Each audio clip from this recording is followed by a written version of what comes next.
it's okay because it's about time to get to our seats and I need to address the elephant in the room. Gryphon, Gryphon, Gryphon, set fire to my popcorn maker. How did he set fire to your popcorn maker, Sam? I know. Look, that's a very good question. But apparently, he just started the conversation with, "Hey, attention patrons, the popcorn machine is not on fire."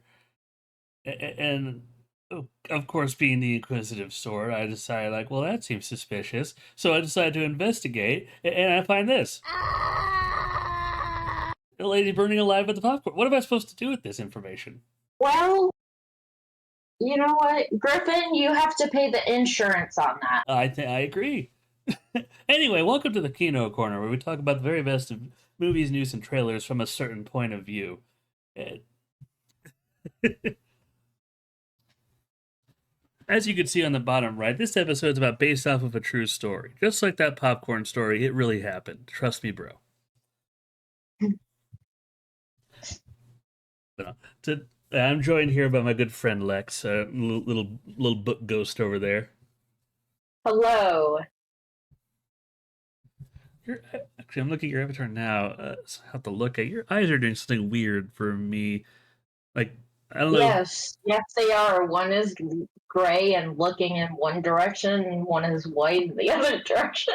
Yeah, it's not doing that on like the image itself, but like on that's fine. It's probably just something with reactive. Not less so important. And Like I said, I'm one of those people with double eye color. It doesn't matter.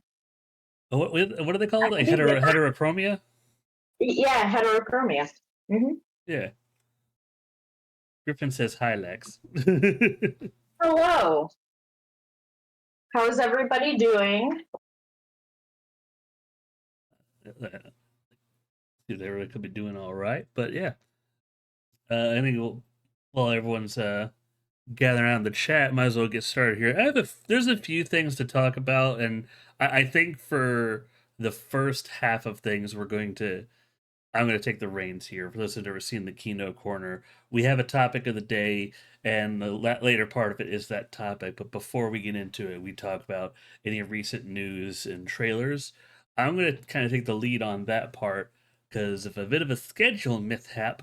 My initial guest that was planned earlier today had decided couldn't. Well, not that they decided, they just double booked something, and I was kind of like, and I didn't have time to send Lex certain things. Some of it you Yep, might you know because threw it's, me in the water. yeah. Some of the things or trailers that have been posted to the Discord, so you may know some. And if you do, feel free to chime in. But I wouldn't be surprised if some of the trailers and news. I'm going to tell you right now, there's like two pieces of news I am convinced you are not going to care about. Probably, but that's okay because I'm here and I'm here to have fun. That is okay because let's get started with the movie news. There's a few things to go off of. First and foremost, this is kind of a part two to a bit of news we kind of talked about last time with the Street Fighter movie. They did all the casting, and I praised the casting of that movie because they seemed to prioritize people who had like uh, stunt background or martial artists or wrestlers, but basically people who have some sort of physical background for this movie, which I think is a great idea. And then you have who is the final boss of Street Fighter, played by David Dasmalkian, fucking Polka Dot Man from Suicide Squad. And I'm like, huh. Yeah. Like, have you seen What the is his name again? uh, Jesse. David Dastmalchian, Dastmalchion. He was, like I said, he was doing a few things recently. I think the most immediate thing people might recognize him from would be the Suicide Squad movie, or potentially Late Night with the Devil. Yeah, yeah. Here's the thing: he is a great character actor. I don't. He I was have in Dune. Yeah. I have no doubt in my mind that he can act this role. It's just if you're looking at the screen on YouTube or watching on Twitch, you see the two characters side by side. It's yeah, that's the part I'm worried about. Like there's going to be some sort of physical discrepancy. Now, on one hand, they could go full ham with this. They could just use some of the cheesiest makeup possible, like give him like a super obvious like buff chin and fake biceps, and they could just go full camp with Street Fighter. If they do, all in. Like that's just the kind of series it is. Like, I don't know. This is so far the only casting decision that I'm, I guess, apprehensive about. I don't hate it because, like I said, great character actor. I think whatever role they give him, he can do. It's the physical side of it that I'm curious about. So I want to see what they do with him. But let me They know. could always give him fake muscles. That's what I'm saying. It's like if they give him fake muscles, if they actually make this like a just a full on campy affair, a la like the '80s one, and then I don't know, it could be, but and honestly, considering the cast is you have like wrestlers or he pulls a Christian Bale and gets super buff for as well. He might, dude. He might get super buff. Like if we find out like 2 months from now, somebody David Dasmalkian is going from a lanky little dude playing Mister Three to all of a sudden like he is just actually extremely like as buff as The Rock somehow. Holy crap! I need his secrets if he's going to do that. Yeah, the actors have a lot of those secrets. Um, the, I'm still interested in this movie. I still want to know like Street Fighter because again, it really is likely they're pulling onto the campy side because they have 50 Cent as Balrog the boxer, and they have Jason Momoa as Blanca, who's basically a little green monster that goes raw and just shocks everyone around him. You want Jason Momoa to be a tiny little green Well, he's not monster. tiny, but and it's not that I want. He is. Like, look up the character Blanca for Street Fighter, Blanca. Jason Momoa is playing that character, and when you see it, Oh my god. yes, Jason Momoa's go like that's not even a I. Oh! Yes, Oh wow. Jason Momoa is playing Blanca, but that's what I'm saying. It's this type of movie, so I'm half expecting just the most obvious bodysuit, but I don't know. It's all up in the air what they'll do. It was just such an interesting cast announcement, like final cast announcement, like for the movie. But just moving on to the next bit of news. This okay. This is the one I don't. No, I don't think you'll care about. But this is for all the weebs out here. They announced a live action series for Solo Leveling, which is a fantastic read for those who haven't. And all I can say is I'm looking forward to this, but I don't know enough about the actors in that neck of the woods to really, and I haven't seen anything this guy has done. He looks the part. That's all I can say. Because all you had to do with Jinu is basically just get the most physically attractive built young man you could find and just make him aura farm like no one's business. And this guy looks like he can do that. He just needs to spike his hair a little bit more. Yeah. Oh yeah. No. Like that's just like superficial. You can do it. Uh, like so, the actor choice, I don't really have any say on. I don't have any words on. It, I don't know enough about what this person has done. Foreign films are always a touchy subject, and I say this as a fan of Godzilla films. it's rare for people to see like the full context of how good or bad foreign actors are.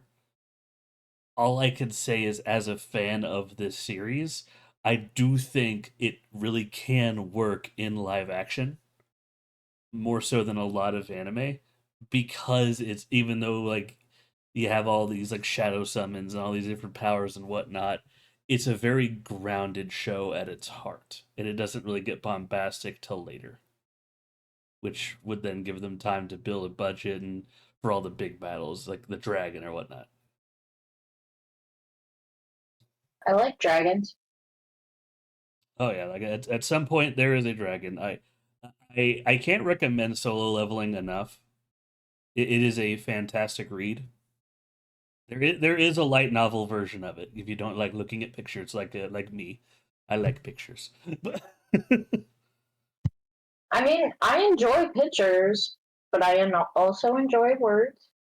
yes, there's two different ways to read it. It's great. No, Yeah, no, like the main takeaway for this bit of news is, if you haven't read Solo Leveling, go read it. It's worth the watch. I'm excited for the news, and we, aside from the actor announcement, we don't know a lot. So if something major develop comes out, they'll be covered later in the future. But yeah, now yeah. this one you might have a word on, not because of the subject matter, but because of the who. Um, Hasbro, Mattel, that whole thing they're doing right now, like Wait, what is it? so you know the people who made the Barbie movie, like that whole series they want to do based off of Oh, old games. yes. They want to make a Hot Wheels movie. Oh no. Here's the thing. I know you don't care about the Hot Wheels movie, but the thing that really strikes me as odd is the person they got to basically be the showrunner for this. I think it's the director. His name is John M. Chu. Okay. Do you know what he has done? No, I'm googling it now. For those, well, you look that up. Like people know understand Hot Wheels. It's like Fast and the Furious, but for little kids. This guy has done such acclaimed movies as Wicked and Crazy Rich Asians, and In the Heights, and Step It Oh, Up. yeah. What? What? How are we going from those to that? And then wait a minute, has this guy done anything that's like more like related to that? Well, he's done GI Joe Retaliation. No, like that's Um, yeah, I'm slightly concerned about this. it's such a weird like mishmash of ideas, honestly. What are they going to make it a love story about Hot Wheels? Is that what is about to happen? I don't know. The two cars touch exhaust ports. I don't fucking know. Like this is one of those concepts where all you have to do. Actually, you know what? No, there have been Hot Wheels movies that were honestly like they were made to just sell more Hot Wheels. There are these animated movies in the early 2000s. I like those, and I'm not even a car guy. Like it was literally just like a death race style thing where a whole bunch of competitors would just make their own little cars, and every movie was just all this little interpersonal forced character drama, blah blah blah blah blah, and then they would just Yeah, and then they race. and then they race, and that's it. Yes. To be fair, Retaliation is the better of the GI Joe films, even if it isn't saying much. Look, the main point is like outside of Um, that one film, this guy's filmography is a lot of romance, a lot of like there's a lot of dancing. misalignment. Yeah, like nothing in his filmography, save for GI Joe Retaliation, tells me that this guy could do is like the first pick for a Hot Wheels movie.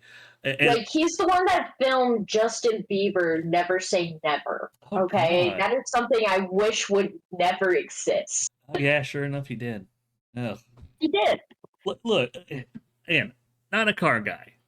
Would I see a Hot Wheels movie? It depends. Like I said, I watched those ones in the early 2000s because I was a kid. and like they were very neon focused, and they had like the all the movie tie-ins were like the whatever 8 cars that were at the end there. They did a brief one where they would sell them in like collector's packs or whatever. I think I did at one point bought my favorite just because it was blue and I like blue. But Okay, I was definitely one of those kids that I did have Hot Wheels, and my parents did slip on those. So yeah, like I can understand. no, yeah, I think Hot Wheels are like one of those things. It's like tech decks where a lot of people have them. It's just only a very few number of people are like super into them. Hmm. Yeah, definitely. So I, I'm gonna chalk this up to like I'm not I'm confused by this, but as far as this announcement, I'll wait and see what kind of movie this is gonna be. Yeah, to be determined on this. To be determined. I'm not particularly hopeful, and because like even though it's the obvious pick, my first thought was like, oh, if you're gonna do a Hot Wheels movie, maybe do bring in people that worked on stuff like Fast and Furious or Mission Impossible. Like it's the obvious Yeah, pick, but like, I don't know. It depends on what kind of movie they're trying to do. Because the Barbie movie was a hit. Apparently, I still haven't seen it. I'm actually looking for the. I have not seen it either, nor do I want to. I want to. I've heard good things. Well, Sam, if you watch it, I will watch it. All right, you heard it here, folks. All right. Yeah, I'm actually looking for the Hot Wheels of Faceman's Corvette from the A-Team. If I ever see that, I'll let you know. I well, it's been a while since it. But yeah, not much in the news department, but we do have a lot of trailers. Most of these are actually some of them are older, some of them are more recent. Uh, I can't remember what order I put these in. So let's see. Oh, here we go. Let's get this. Let's get this out of the way. Cat in the Hat. No, not another one.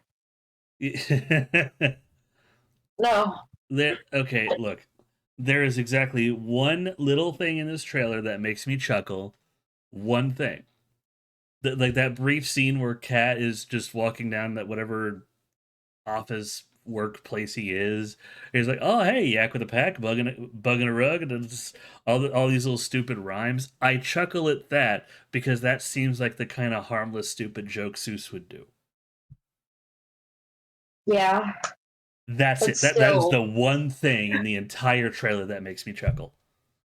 I am just deadpan for the rest of it.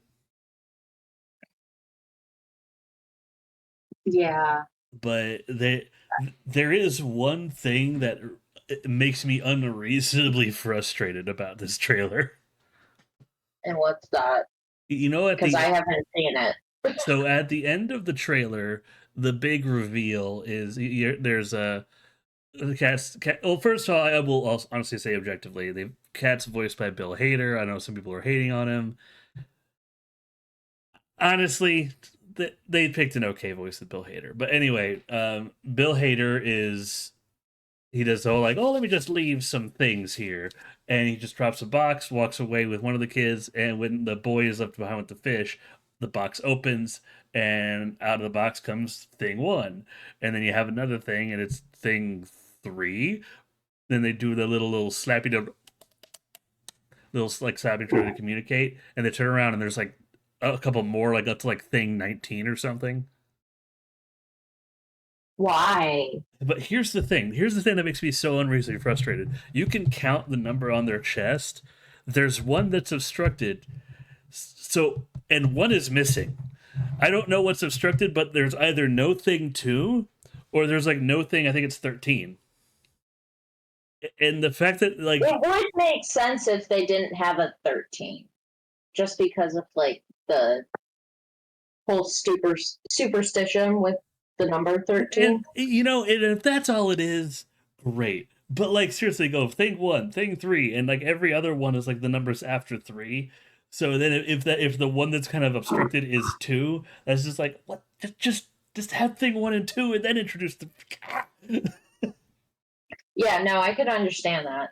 But it, also, I'm sure you probably don't know this because you're not a huge book person, Sam, but Dr. Seuss was actually a very superstitious man. Mm-hmm. So if they're making this into a movie, I could see them erasing 13. Okay, like I hope that is the case because that does feel like a subtle way to honor his memory. Yeah, so I I hope it's that. I hope so. It's just and it's just and if that is the case, it just could have been framed so much better. It really makes no sense to go from 1 to 3 and then the rest. Just do one. Just do like it's all about expectation. Everyone knows her kind of hat. You have thing one, thing two. All of a sudden, there's the rest. Well, and the numbers go 1, 2, 3. Right, You're going to confuse kids by skipping over a number. right. It's like I said, it's a little thing that makes me unreasonably frustrated in an otherwise dumb trailer. Like I'm not gonna go see this. If you have kids and are gonna take them to I, it, it looks good for kids. But if you're, but I am not a Dr. Seuss fan. I'm not gonna go out of my way to see this personally.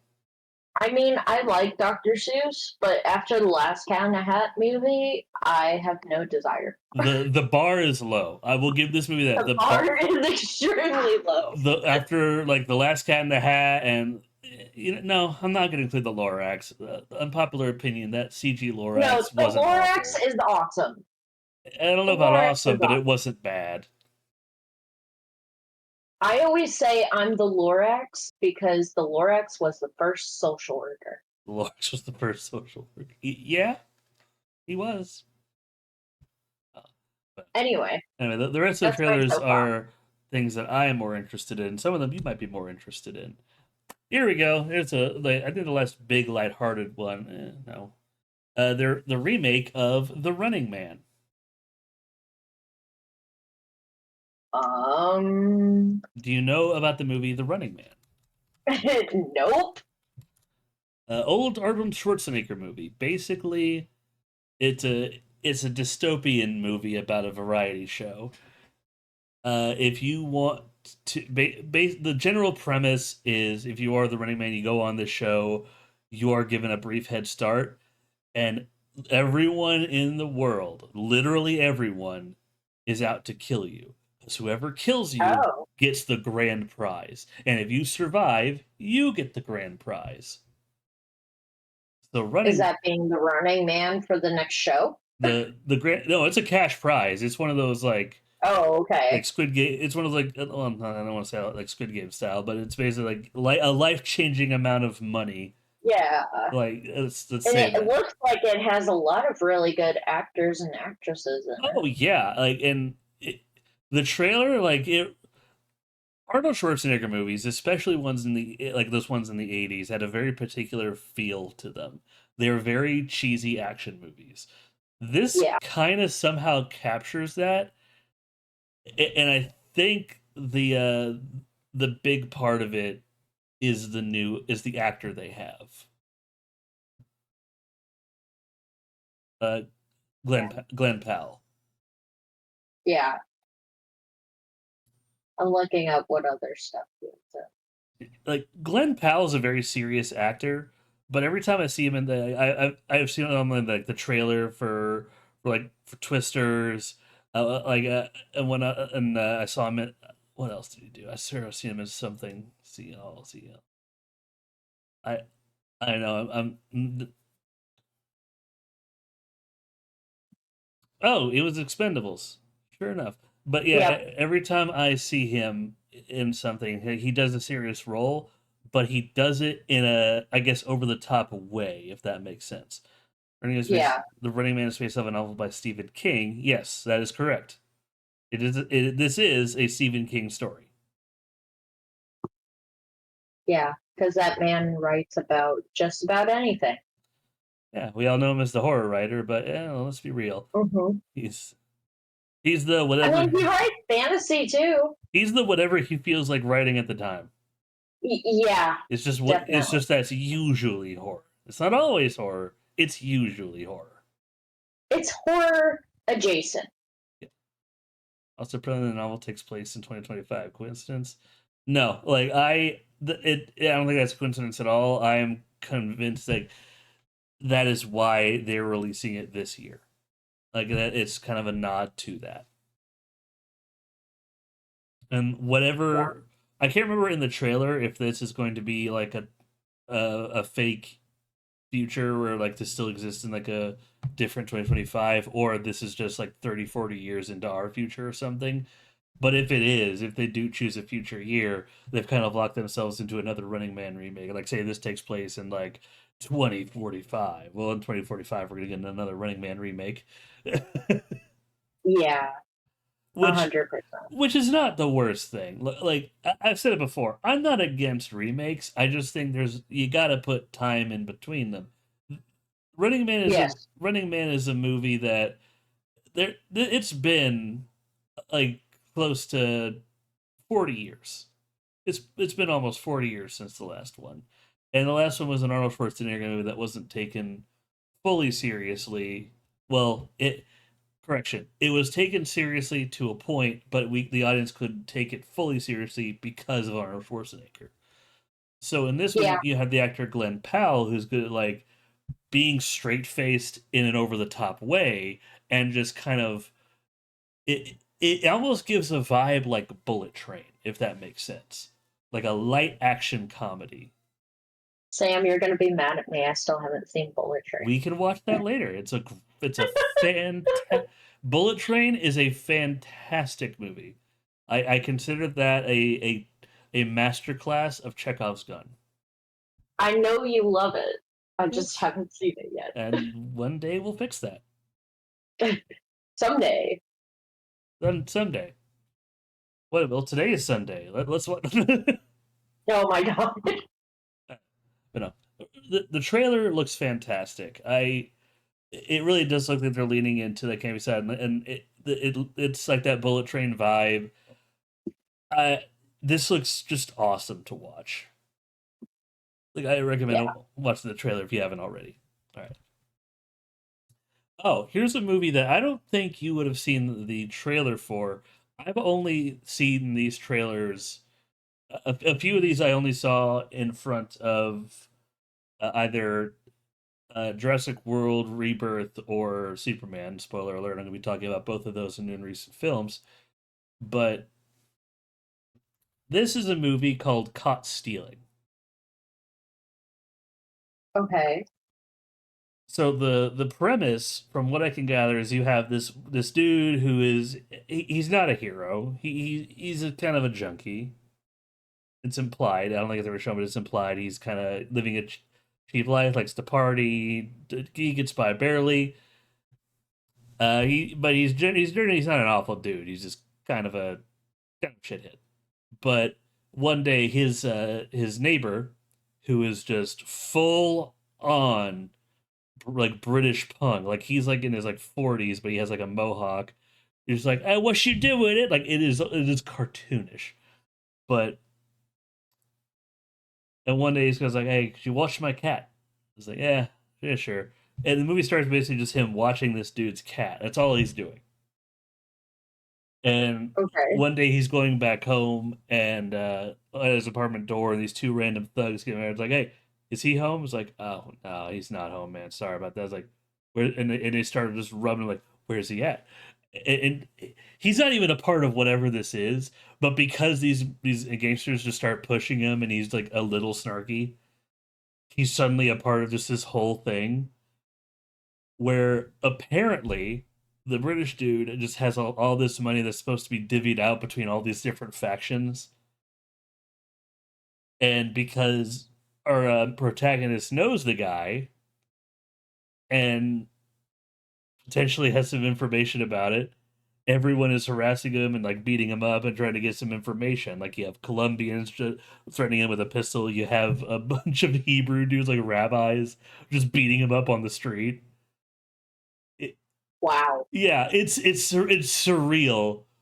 Like Yeah. it's played seriously, but it's kind of surreal. And at some point, like the Richard does come back, and the guy reasonably just puts him against the wall. Like, what the fuck did you get me into? Which, by the way, the cat never comes back in the trailer. The cat, unimportant.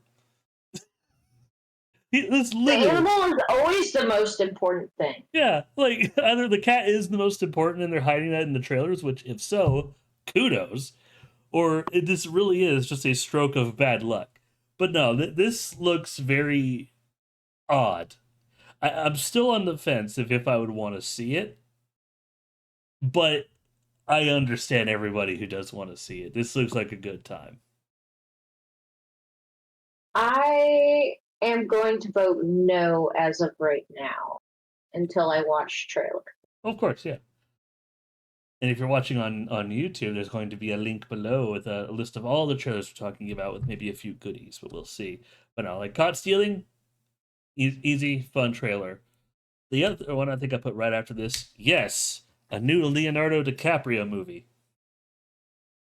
Love Leonardo DiCaprio. He he is you want to see him be a bum? Oh no. it, Oh no. Want to see a mix of the movie I just described and Taken? Oh no. Starring Leonardo DiCaprio and Benicio del Toro.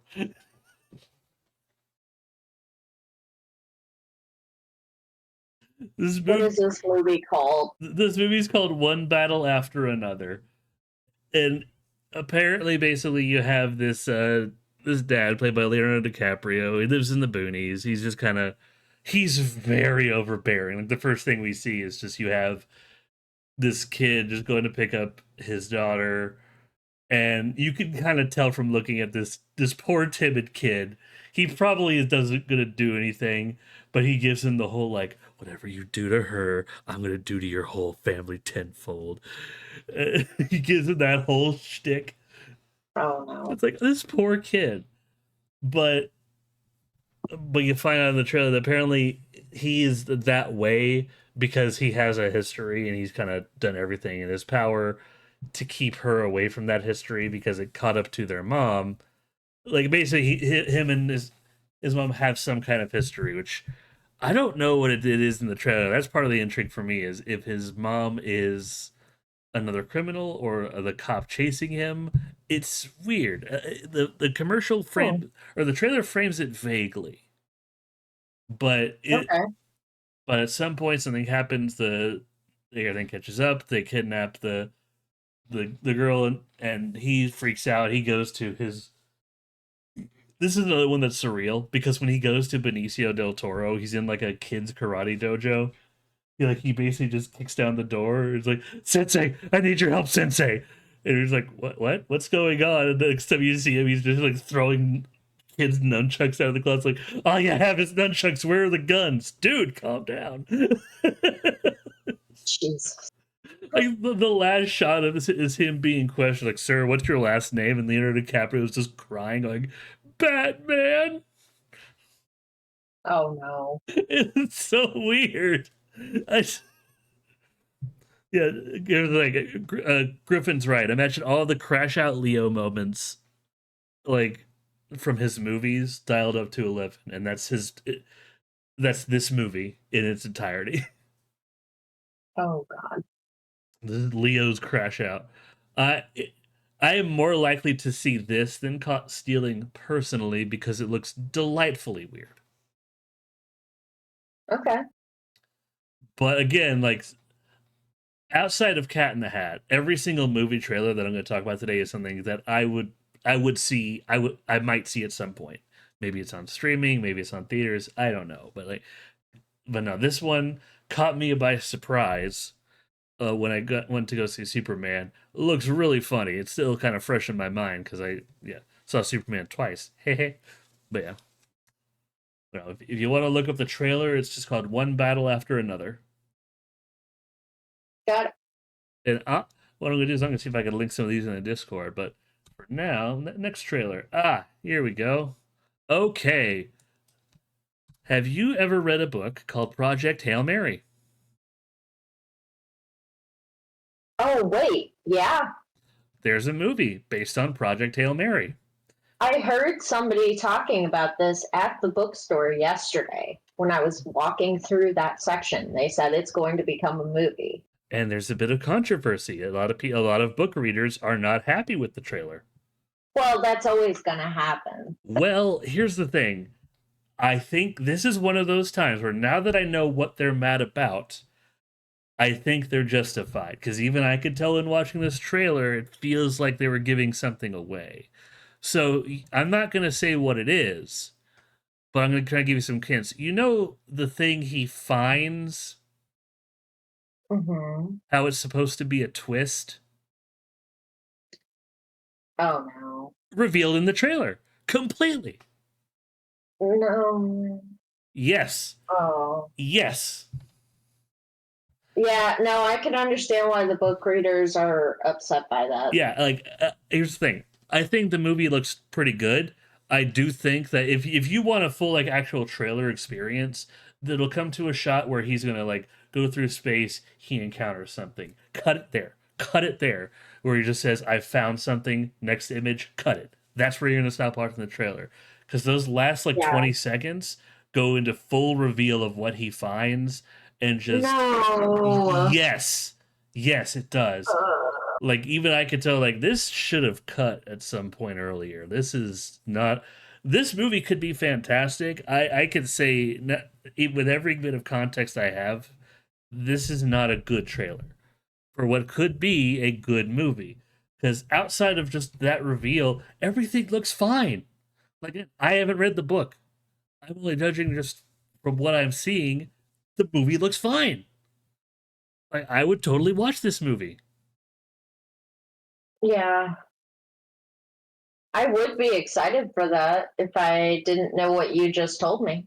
Yeah, like I do encourage you to And watch I the think that's why I don't watch trailers that frequently. like my It's because I don't want to be spoiled. my rule of thumb on trailer watching, and I do recommend this for everybody, is watch the first trailer. Whenever, and I don't mean the teaser, the first full length trailer for whatever movie you're Mhm. interested in. And that's it. The only movies I have ever seen that have like you could watch any trailer, any teaser, whatever. It's ones that are they're not trying to hide anything, and that's usually things like Godzilla, honestly, or kids movies. But Yeah. if it's a movies like the like Project Hail Mary, watch the first trailer and then use that to gauge. That I did that for Bullet Train. I did that for actually a lot of movies recently, and it you're gonna have a especially if you want to see it in the theater. Give yourself enough information to get excited, and then cut it. Like you can watch a trailer and still go in blind. It really depends on the trailer. Most Yeah. trailers nowadays are good. Like it, I know a lot of people say, "Oh, trailers reveal too much." The last few years, there has been an uptick in trailer quality. I think that's why this one hurt so much. Is because like, oh, we were doing so good. Like, Yeah. And now you pissed off an entire community of book people yep, just by doing that.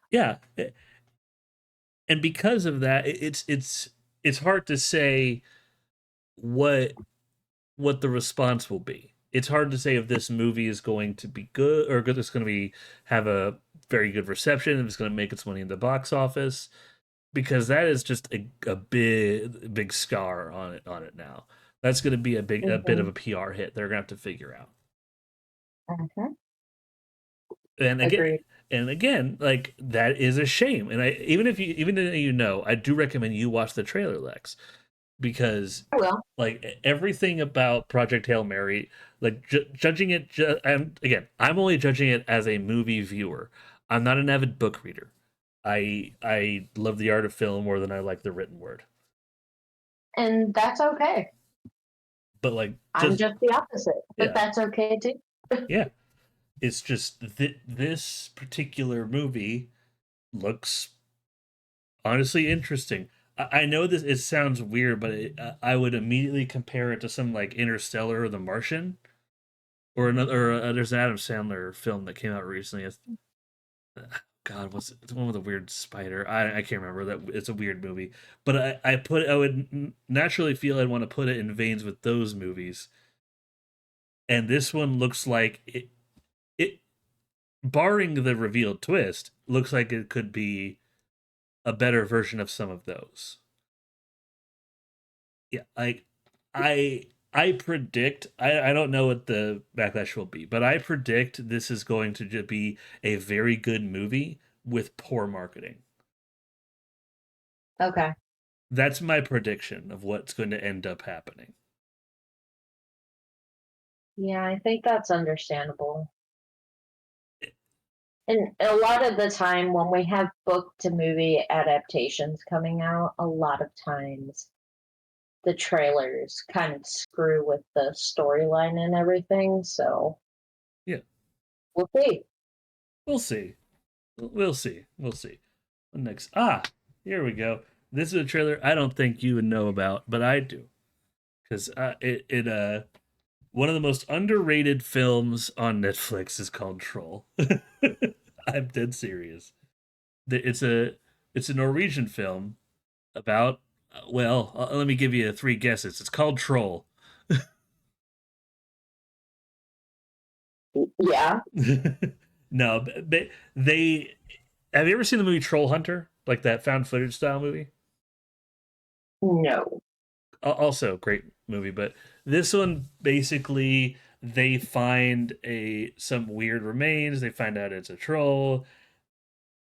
I love this like that movie so much because it takes the weirdly like obscure like mythology, even the parts that make very little to no sense, and just roll with it.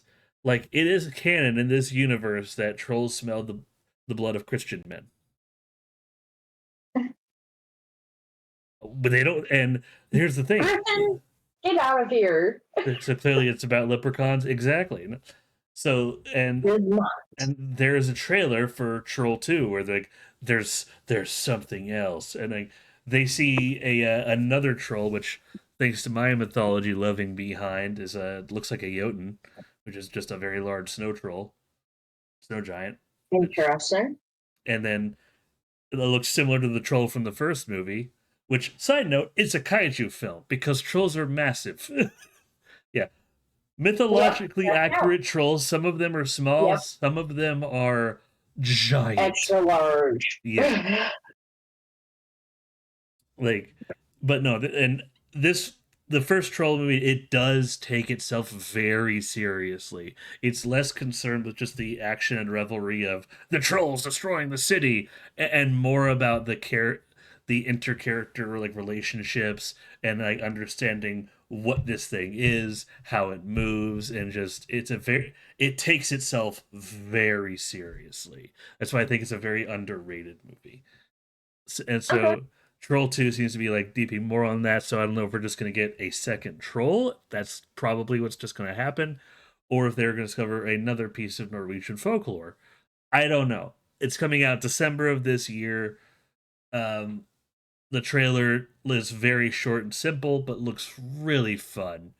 Like, I would recommend watching this trailer, but also if you have a moment, watch Troll on Netflix. Like it's Awesome. it's a great movie. Honestly, I might rewatch it later. I might rewatch it later tonight. Okay.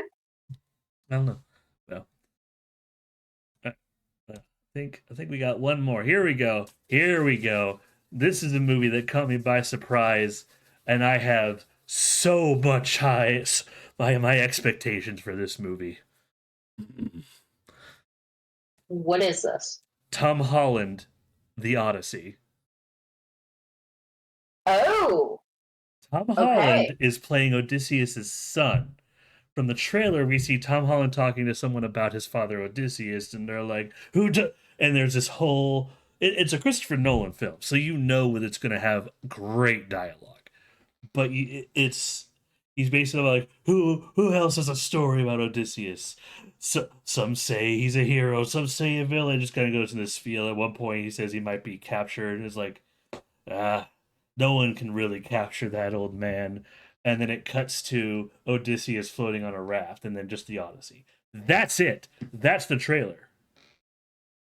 That's awesome. And also, there's a lot of really good people in this movie. Yeah, like my best guess based off that trailer is it's going to be a movie told in almost like the primary focus is going to be Tom Holland sitting around the fire trying looking for his father with all these stories, but Mhm. and it's going to be like a pseudo anthology of all these people telling stories of Odysseus and just what he do as like his son pinpoints his location, which if I recall right, I think the Odyssey it's been a long time, a lot of it blurs in my head. I would love to reread it, It's a long fucking book. but I have read the Odyssey.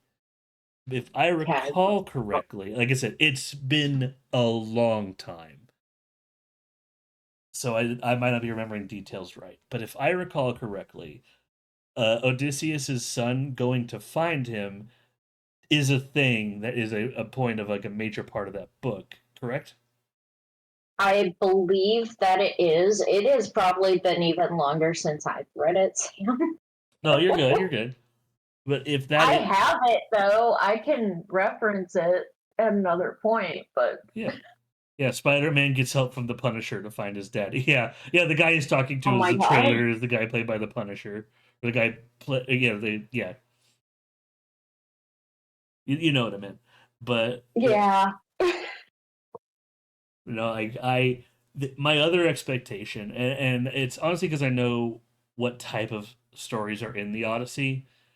hmm Some of my favorite movies is you have like Clash of the Titans, Jason and the Argonauts, like all these older movies from like the '60s that had like stop motion Greek mythology style things where all these fantastic effects. Let's just know something about a book blasphemy.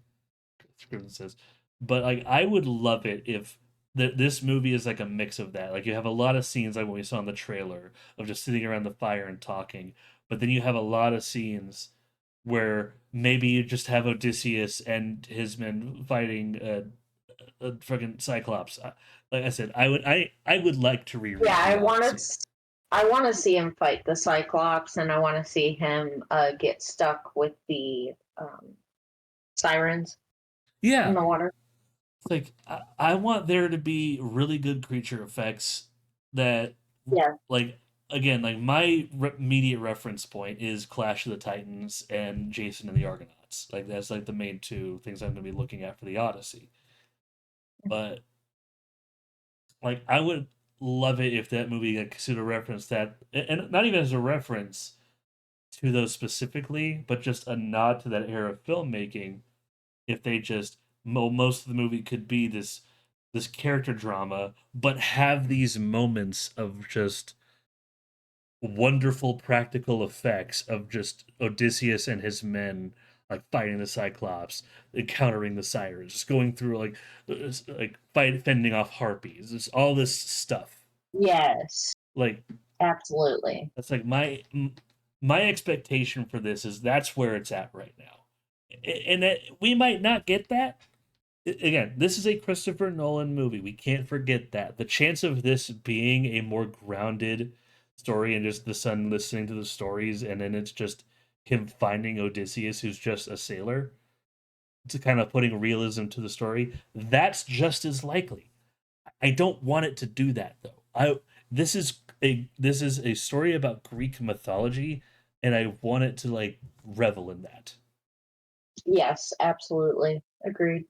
So yeah, it helps that Tom Holland is he's a great actor. The kid's a great actor, but Oh, I 100. but I'm going to be watching this movie's developments very carefully because I want to be excited for this. I if I see like one day that like oh yeah, there's going to be a big old Cyclops animatronic at one during one scene for a big old 20-minute sequence. Like if that news drops, I'm buying my ticket right then and there. Like I am. Agreed. No, I agree. I'll go to the movie theater as well, just because I think it would be so cool to actually see that entire book get its Well, wonderfulness. here's the thing. It's probably not going to be the whole book. Let's be real. No, no, but the key points in the book. I want Yes. to see them get their time. I want to see it done well. Yeah. That's why I think like the closest they could come to having to adapting most, if not all, of the book is like what I thought about. Is just have it go like start with the son of Odysseus, is Tom Holland's perspective, like learning stories about his dad trying to find him, and then cutting to these adventures as they close in on each other. So it does cut off. If I'm remembering where everything lands in the book correctly, that would cut off the end of the book early, but I think then it would end the book around their conflict with Hera, Yeah, that sounds which is right. about halfway to third. Again, it's been a minute. I would need to reread it, Mm-hmm. but Agreed. we'll see. We'll see what happens. I am going to be watching this closely. For now, I am hyped. I agree. But that brings us to Actually, Sam, hmm, pause. hmm. I have a trailer. You have a trailer. What? Yes. Yes, I do. What trailer did I miss? Hold on a second. Okay, so it's for a movie called The Roses. Roses. Have you heard of it? No, I'm looking up the roses now. So, this film is a remake of an old movie from 1989 called War of the Roses. Ah, Have you seen it? oh, I saw the poster for this. Griffin and I were looking Yeah. at this. I had no idea what this is about. I here's okay. Look, I don't know. I am aware of Roar of the Roses. I don't know what it's about. Okay. When I look at this Okay. poster, I'm gonna make a guess on what I think this might be about, and I want you to tell me how wrong I am. Okay. What do you think? I want to hear your prediction. All right, looking at this trailer, I'm basically okay. So I see Benedict Cumberbatch and whoever's playing his wife just throwing wine on each other. You have Doctor Who and his wife just whispering gossip. You have Adam Sandberg and his partner looking concerned, and you have two other couples, three other people, two of which seem to be a couple, just kind of looking shocked at everyone. My best guess, these are either like a group of family friends or possibly everyone going to like a couples retreat, and everyone is just kind of is hating everyone before it devolves into like either some relationships reigniting and getting stronger than ever, or some getting worse. Probably made worse by the red-haired chick. How right or Okay. wrong am I? So, the original War of the Roses is about a couple that decide that they're going to get a divorce after many, many years of marriage. Okay, Well, they get into a fight over who's going to get the house because the wife was a homemaker. She designed the entire house. The husband was the one that paid for the house. They don't want to split it. And so the lawyer, who is none other than Danny DeVito, decides to help them split up their assets so that they can get the official divorce. This ends up going very, very, very poorly. And it is hilarious. wow. See, I was But dead that's the wrong. original. So this is a remake of that. Then the I'm interested to see, because I've seen the original, obviously, but I'm interested to see because in the trailer it kind of looks like they're more with a therapist than a lawyer. is the therapist played by the So red haired? I think her name's Kate McKinnon. maybe Let me look. Kate Mc. No, that's not Kate. Oh, Kate McKinnon's the blonde. Who's the redhead? Hold on a second. but that trailer looks so good to me as far as like making a remake of that film and just to see what they do with the original story. Yeah. Cootie got well. Let's see. Is it Berlin? No, it's not Berlin. Allison Janney. That's who I'm thinking of. Allison Ah, Janney, yes, the redhead. yes. Okay, so she's She probably is the lawyer. playing the lawyer or the therapist type person in that film. Okay. And so I'm just really excited to see how the dynamics are going to work out this time. If they're going to take the plot from the original and just like fully remake it, or if they're going to take just bits and pieces from the original and remake it that way. But when I saw that trailer, I was so excited that they were going to make it Okay. because I loved that film. Okay. Yeah. I can see that. All right. So I didn't know there was a trailer. I might have a look at it, see if I could bring it up during the next episode. We're in summer blockbuster season, so news and trailers are about to be fast and heavy for a bit. Exactly. So I know there's one that I missed today that I'm not going to talk about, like because it literally dropped this morning, and I haven't had time to do that because I was watching Superman. Red Sonja, but Mm, that'll be it. So Red Sonja and the Roses, I'll talk about next time. I'm going to put that in my notepad so I know. But cool. like I said, I didn't know there was a trailer for the Roses. I was looking up recent trailers, and that did not come up. I don't know why. Yeah, I saw it and I was so excited. So I'll give it a try. Like I don't know. I like the actors involved. I don't know Strabo, but that aside, we have reached a segment of new and recent films. This segment is where we talk about anything new we've seen in theaters, or if there's just a movie that is new to us we want to talk about that we found interesting, want to briefly like recommend it. I have three, so I want to get one out of the way. Last time I okay. briefly spoke about Ironheart because it's the only one I've watched that I have generally. Well, we'll get to it, but uh, at the last time I watched the first three episodes of Ironheart, I thought it had a shaky start, but it did get better. I was willing to see where it went. I have finished Ironheart. My Okay. my standard for MCU shows right now is Agatha All Along. Agatha All Along pleasantly surprised me. It is a show that just like Ironheart started out shaky, but it got better, and it in some of the later episodes, particularly episode 7, I think it is, the tarot episode, is one of the best episodes of any MCU show. That is my personal opinion.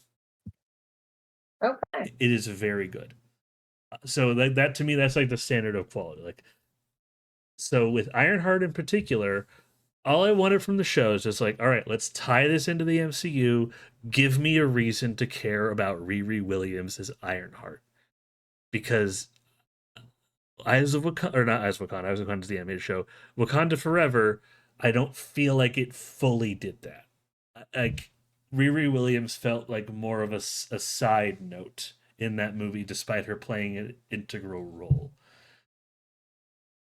And a lot of that is just the background stuff, and a lot of that because let's face it, Wakanda Forever was under a lot of free rights and everything with the passing of Chadwick Boseman. I don't blame the actress, and to a point, I don't blame the writers. It just, I know, to me, it was just an unfortunate side effect. So I wanted this show. It's like I just looked at the show, sat down. It's like, make me care about this person. If you're going to introduce a new hero this late into the MCU, when there's already talks about ending it, because yeah, the last canon show in the MCU is Vision Quest, and then it's just the movies. Like, Hmm. all signs point to that after Avengers Secret War, they're ending the main series and are just doing spin-off shit from this point on, which I am all in favor of. Like, I think they're always going to do Marvel stuff, but they're going to be less, it's going to be more sporadic than before, you know? We're gonna have more specials and more shows than anything. But when I sat down to watch it, first 3 episodes, again, like I said before, started out rough. Riri Williams she's not, she's a bit annoying, but she's not annoying in like, oh, this is a poorly written character kind of way. Like, if you've seen Miss Marvel, you know that like Miss Marvel's annoying too, but it's because she's a kid. She's very cringy. Riri Williams, like they established very quickly, she went through a very traumatic event. She's just not processing it very well and holds a lot of it to her chest. So she's very antagonistic to people. That is her main emotional journey through this show. Great. We have an established emotional journey. Like do, I'll go into light spoilers because it's already kind of revealed in the trailer. But I do but the big thing that happens is Riri has an AI. And she's trying to replicate the AI she found in Wakanda, but while she's doing it, she basically did a brain scan of herself to kind of like, I need someone that fully understands my tech, so just get the memories from me. It takes 24 hours. She falls asleep during the process. But because, well, I don't know if it takes the full 24 hours, but for most of the process, she's asleep. Because of that, it taps into her subconscious, and the AI created is that of her dead best friend. Mm. Everything else of negative I could say about this show, I will say that is a very interesting idea, and they do a lot with it in a few episodes. Like one of the main themes of Ironheart is honestly processing grief and trauma in a healthy way. My favorite things to talk about. However, while the show did get better, like episodes 1, 2, and 3, a little shaky. Episodes 4 and 5, fantastic. Episode 6, I hate episode 6. I do not think the ending of Ironheart is good because I think it starts to care more about another character they've revealed in the MCU, which I will not spoil. And it's to the detriment of Riri because something happens at the end that just negates everything. Everything is negated.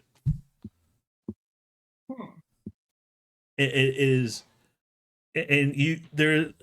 Episode 5 is this pivotal moment where like she is actually like letting people in. She's building a new Iron Studio like out of the scraps and whatnot, but she's letting everyone she knows actually help her and talk to her, and like it's a little step, but you could tell through all these little actions around her throughout these 2 episodes that she is having these healthy relationships and talking with people again.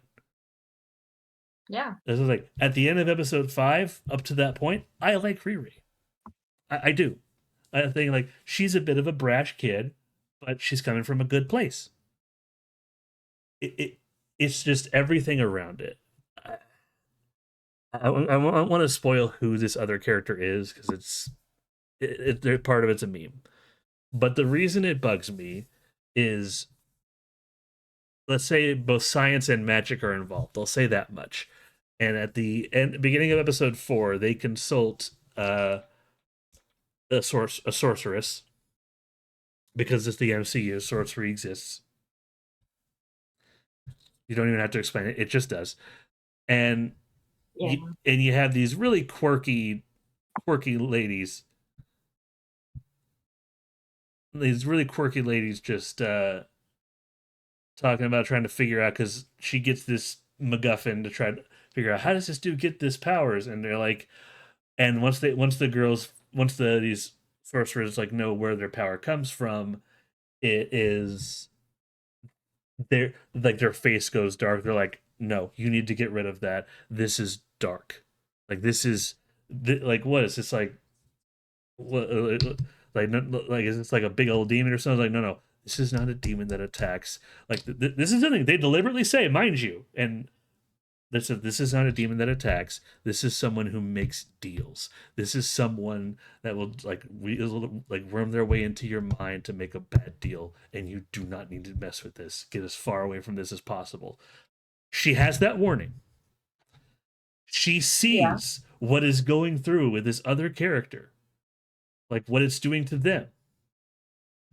First thing that bugs me. They know who's like the actress the sorceress doesn't say who they're dealing with in an effort to protect them. She just gives them that warning. Just say like, I am not going to tell you their name because that shit will invoke them. Just don't. Which is a good reason not to invoke them.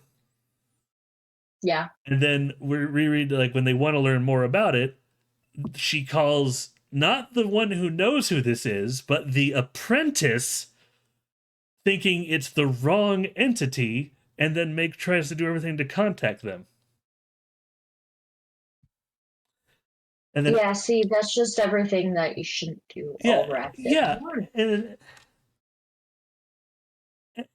after like 5 episodes of her just like going through all this trauma processing and just everything going right and her making these better moves and becoming a better person, having that warning in her head, seeing what these deals can do to this person, she makes a deal, and I hate that.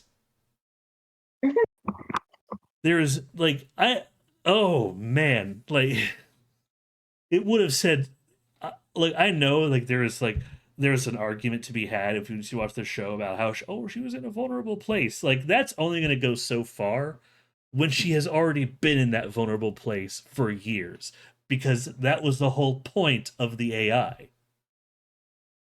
Yeah. I'm like I don't want to get too far into spoilers. It's just I I really, and some people say like, oh, but we never saw that she made the deal. We never saw her shake the hand. We just saw this what if scenario. If that's a what if scenario, that's a cop out. It's framed poorly.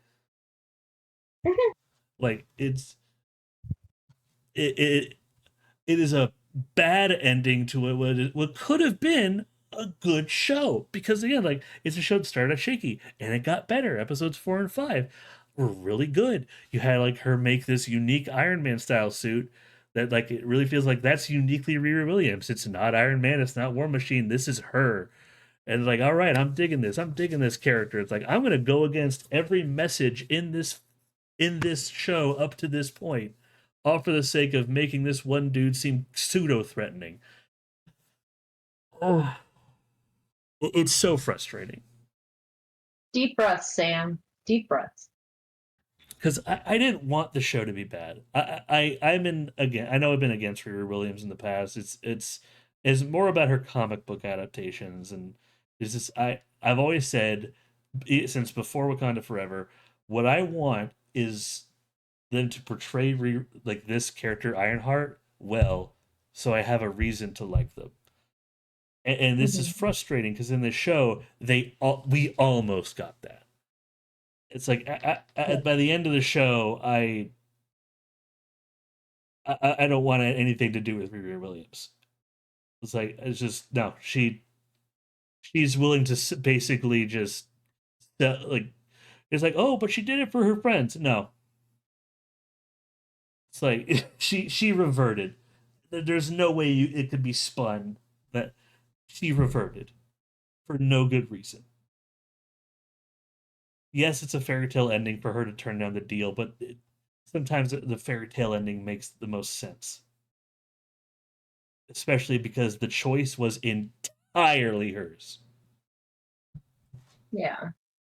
And it would have been a much more powerful and profound ending, given the circumstances, is if that entity stretched out to make a deal, she just let out a deep breath, and without saying a word, walked away. Because that would have been her moving on. And I think that would have been the better ending to this show. It's just Yeah. it's Frustrating. it it's frustrating when I see like what this show can be. Part of it is honestly, like I said, there's magic and there's tech involved. I'm not gonna say the impetus of why she made the deal. I think it's a bit dumb, but it the to get behind the curtain a little bit on the MCU, Doctor Doom is coming. We know Doctor Doom is coming. His whole thing is he has a suit that utilizes both the some of the best tech he can muster and magic. He is like the only one that could do it. So when magic got involved, I was thinking, okay, cool. So we're doing like a pseudo meta thing where Riri's going to understand how to incorporate technology and magic together, and her roles in this last thing is going to be a way to give everyone the edge. That never happens.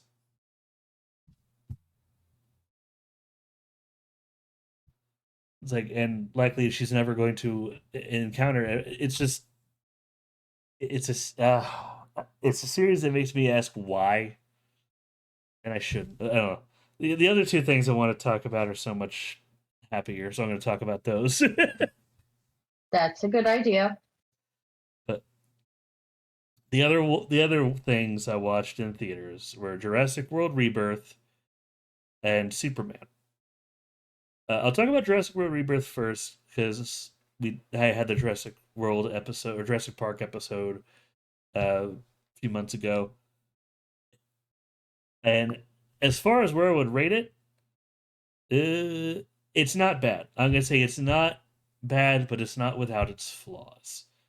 I go into Jurassic these movies looking for something very particularly. Like I'm not after Citizen Kane with these damn things. I I wanted a dumb fun dinosaur movie and I got a dumb fun dinosaur movie. Okay. And it's where it, as far as that's concerned, like how it ranks everything, it's just be like how do the characters respond to one another? Is the acting portrayed well? How do the dinosaurs look? Just all the usual questions. I will say, I know some people like to just at this point it's just fucking just hot button. There, people are just saying shit that watching the movie. Everyone says like, "Oh, the characters are stupid. This is very stupid." Blah blah blah. The characters in this movie aren't stupid. Like there, I do think one of the problems is there might be too many characters, but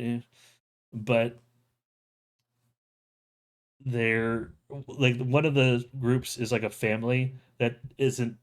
Well, they're not supposed to be there. They're basically sailing in these waters. They get roped into all this, put on the island, and when they get separated from the group, instead of panicking, the first thing they do is like the dad of this family takes a deep breath, and the older daughter like joins in to look around. She points out like, "Hey, there's these pipes."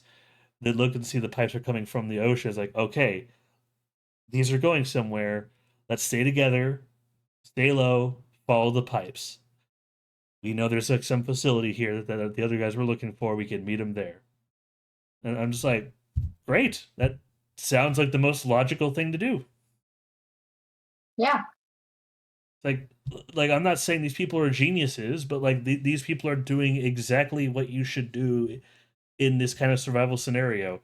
Take stock of your supplies, follow the clear route in front of you, stay together, stay safe. I like Agreed. nothing about how the characters acted felt unbelievable or annoying. It's just no one was like a super genius, and this film never goes to this high levels of tension like the first Jurassic Park does. I would say it's like it's right below, yeah, right below Jurassic World, like right below it, but not by much. It's really close to equal to the first Jurassic World in my eyes, because it's simple, it's fun. Like the biggest flaw in my book is the big bad in the trailer, the Distortus Rex, is not in the movie as long as you think, and I think that's a shame. Hmm. Like when it's annoying because in every other Jurassic movie, like the T Rex was such a prevalent force. You had the Spino as the prevalent force in Jurassic Park 3, the pair of Rexes in Jurassic Lost World, the Indominus in Jurassic World, the Indoraptor in Dominion. You get like there's always like one that's just kind of always around. That's like the big bad dino. In this one, it didn't really feel like there was a big bad dino. They were just kind of going on a tour, you know. Yeah. Uh, I guess with how great like the scenes with the Mosa and the Titanosaurs and all those were, I don't know, just more scenes and more stuff with the big dino I think would have been great. But other than that, it's a dumb fun movie. I'm glad I saw it in theaters. Not for everybody, but yeah. And Okay. but the other one is of course Superman, and Superman makes me happy. Well, that's good. At least you liked it. Yes. Yeah. If you whether or not you like this movie or not is going to depend entirely on how closely aligned you are to Lex Luthor. Well, hi. No, well, like because there's a lot. Here's the thing: I'm convinced of that because there is a lot of just negative press in the movie right now. Like a lot of people in certain um, circles are saying that the movie is too woke without actually watching the movie. Okay. After seeing it twice, I can assure you, the movie is not woke. It's just that Superman's a good person. And a lot of people don't like that. Yeah,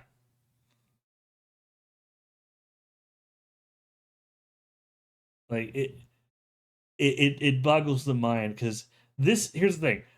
The only legitimate reason I have found and like people so not liking this movie and it's and again like it's usually it's someone they're not really hating it. It's just a not for them thing.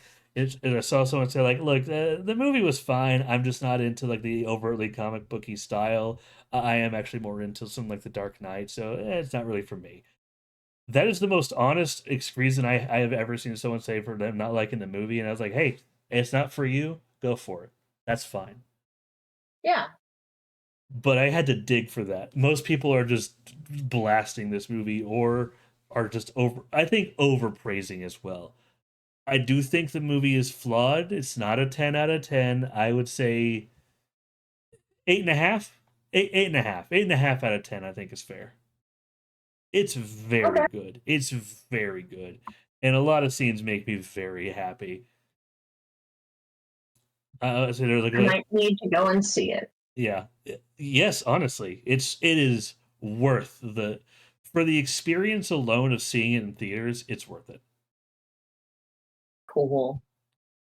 Like it and like I know next weekend it's going to compete with I Know What You Did Last Summer and the Smurfs. So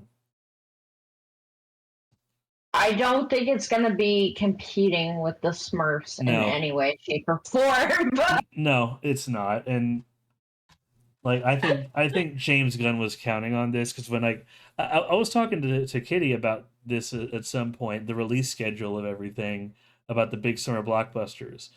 I think Jurassic World. I think they were very smart in releasing that on like the Wednesday before Fourth of July because they were not going to be able to compete with Superman. So them having the extended yeah, opening weekend on Fourth of July weekend to rake in those early dollars, smart move. Now agreed. Superman basically has this weekend and all of next week. Let's be real.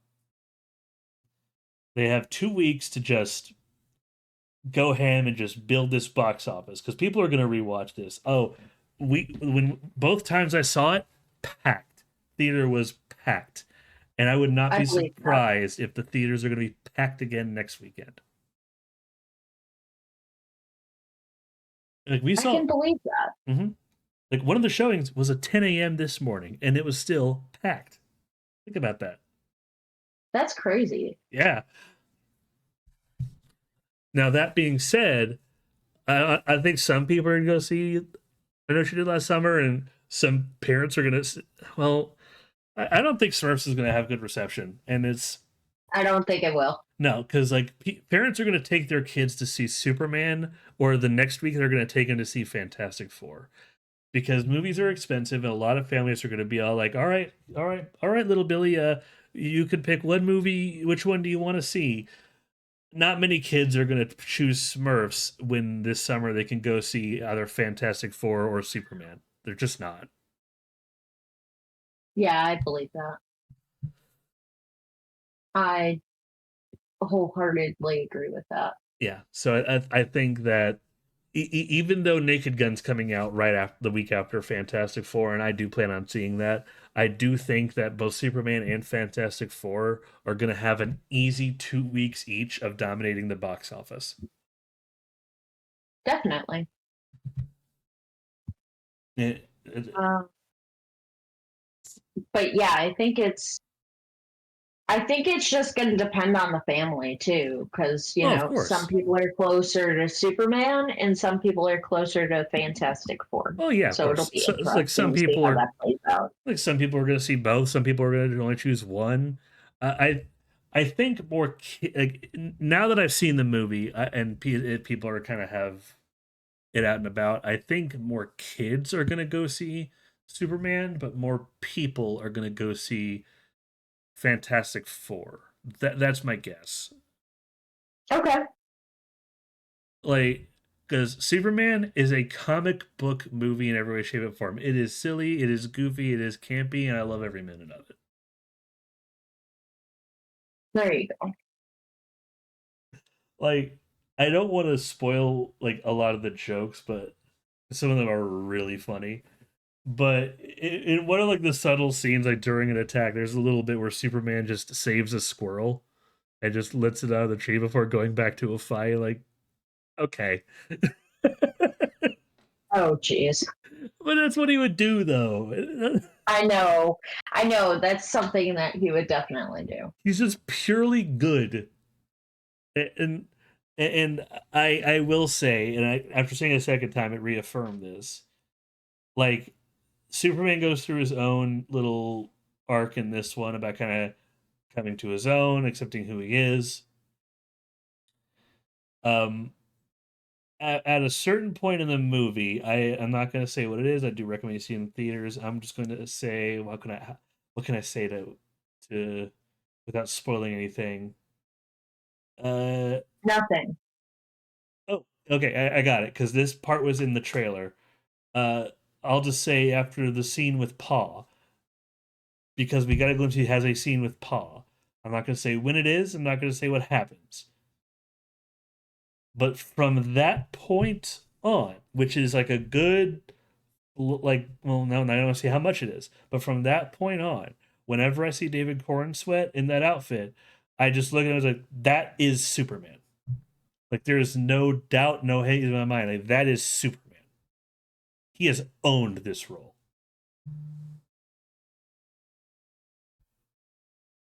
We love that. And there is another actor who owned their role. Like mm, Lex Luthor. I'm not gonna say why. Holy shit, amazing! Like if you've seen the movie, you know, you know. Like they made him comic book accurate to the in the most unbelievable way possible. That's awesome. Like, like he is much more than a businessman who hates Superman. So much more. Oh my god. I need to go and see this film next weekend. Yes, you do. You go see that next weekend while I play Donkey Kong Bonanza, and then you tell me how it is. Know what you think of Oh, it. okay. Yeah. Well, you catching up on movies. Next weekend, I'm setting up the next episode of Kino Corner. I'm going to be playing Big Monkey Bonanza. Anyway, but yeah.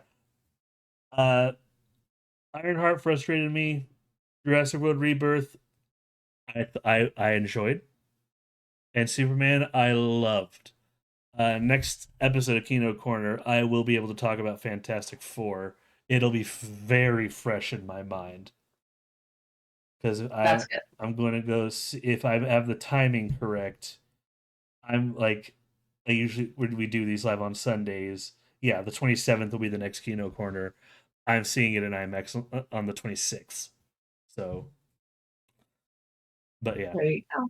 But do you have anything new or recent that you watch you want to talk about before we move on to the main? So I did go and see a movie, which is pretty rare for me. Um, I saw one last weekend. It's been out for a little while, but it was nice to go out to the movie theater and have the experience. I went and saw The Materialist. So essentially, this film is a rom com, Okay. and it has Chris Evans and um, Dakota Johnson and oh, I can't remember the other guy's name, older guy, but it's essentially where Dakota Johnson plays a matchmaker, and she lives in New York. She's a matchmaker for all these wealthy people. And so she goes to one of her clients' weddings because she's like a part of the bachelorette,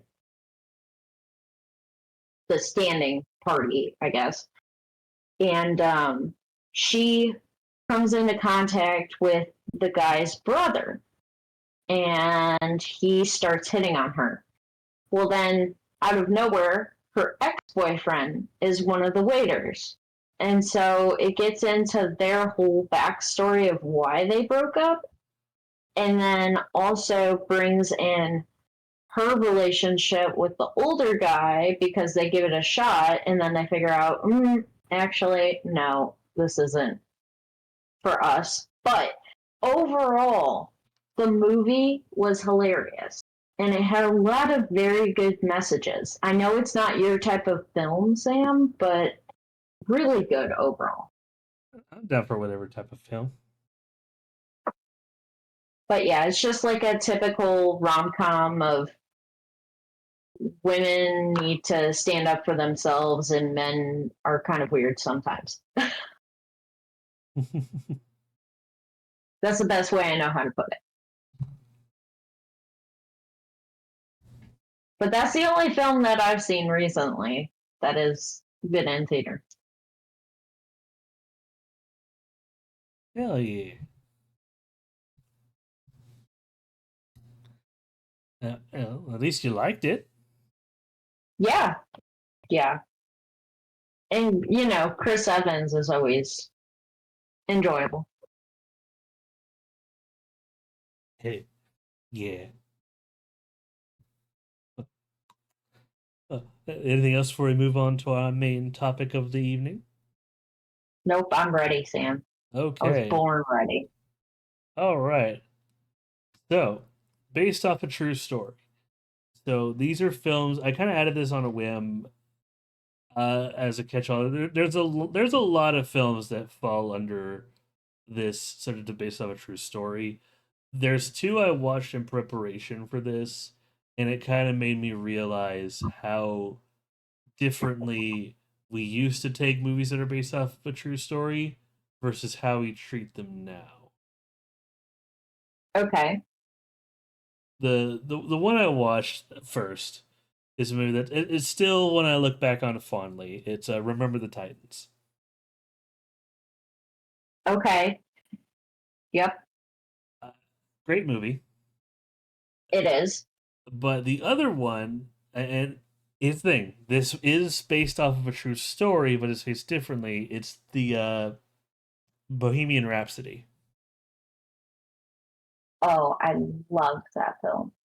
I do I too. forgot about Bohemian Rhapsody. There's a lot of biopics now about artists. I've Yeah, heard the Elton John one was very good. I haven't watched it yet, Ellen John was awesome.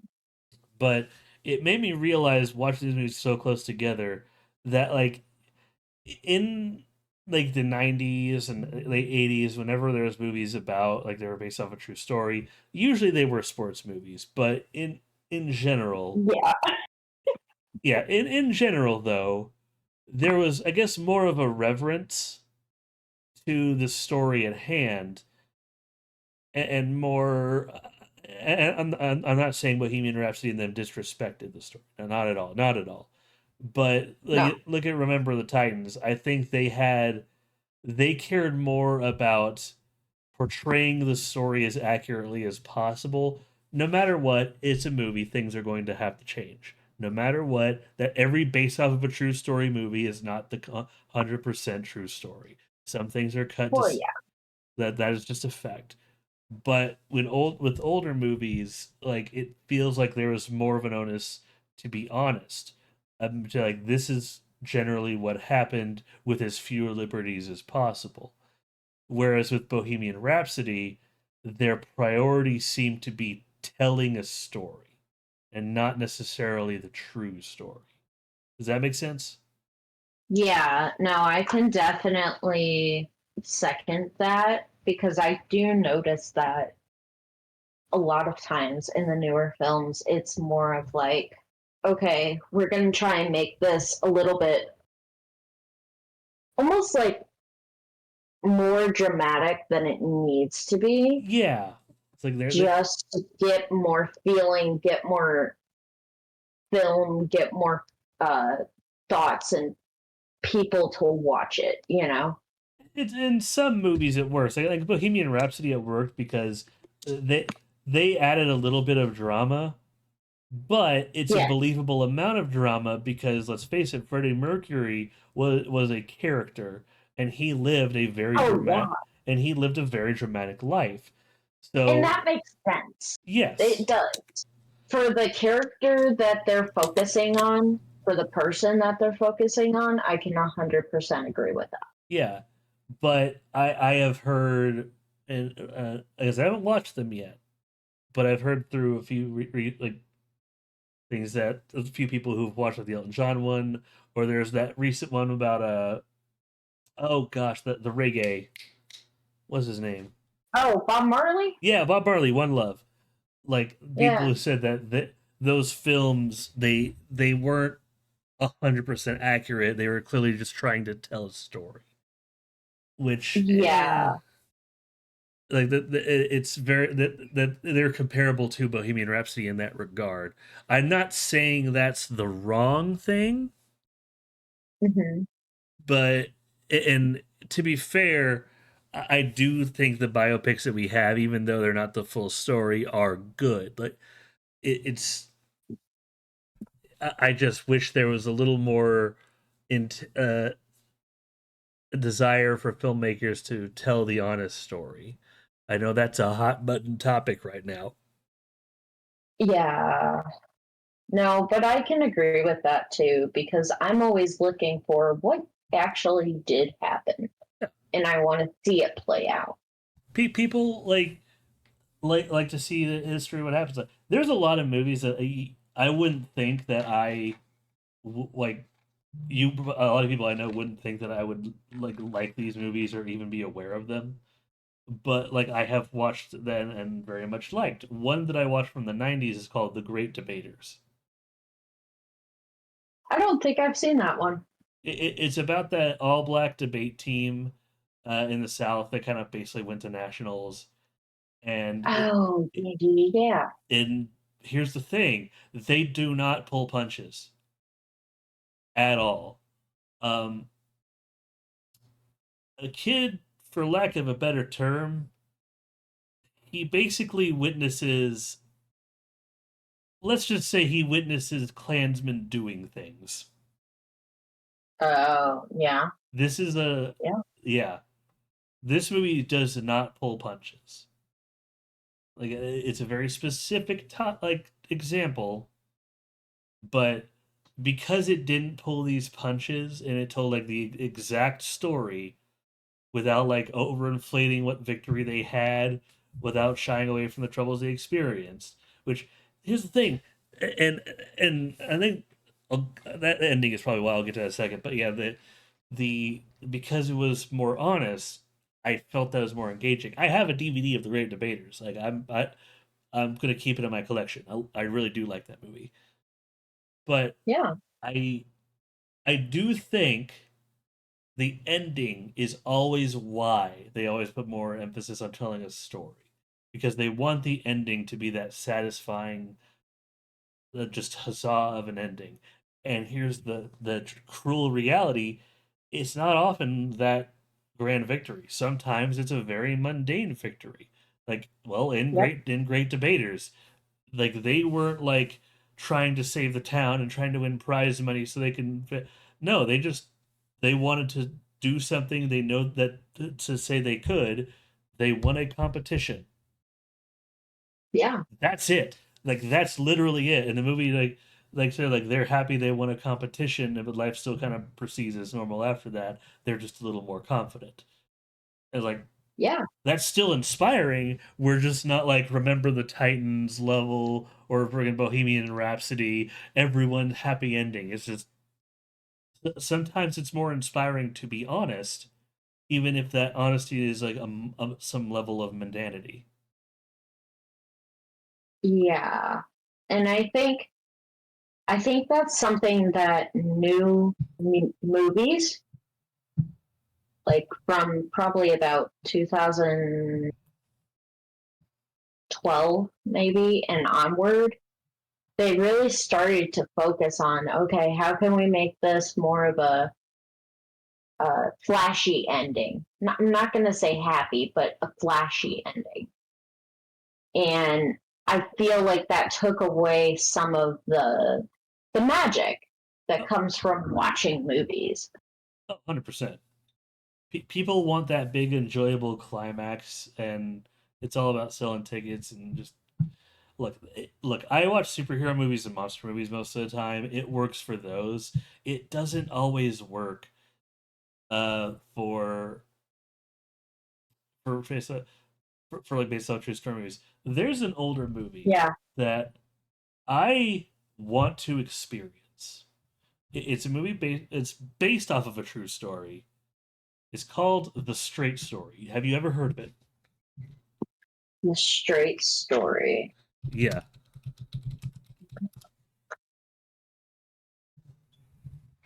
I really 1999. yes. I want to see this movie.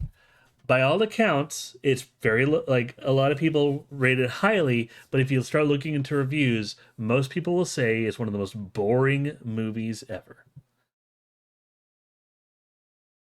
Eh, But here's as the long, well, honestly, for me, as long as it's not the Grapes of Wrath, I don't really care. here's the thing. Like what I've heard about this movie is the boring is the point. Basically, you have this old man who is learning that a family member is passing. He Hmm. he because he has very limited resources, he decides to get on this tractor, pack everything in this trailer, and drive like cross the country to be with his brother in his dying things. And the movie is just about him, his journey on the tractor. That's it. Yeah.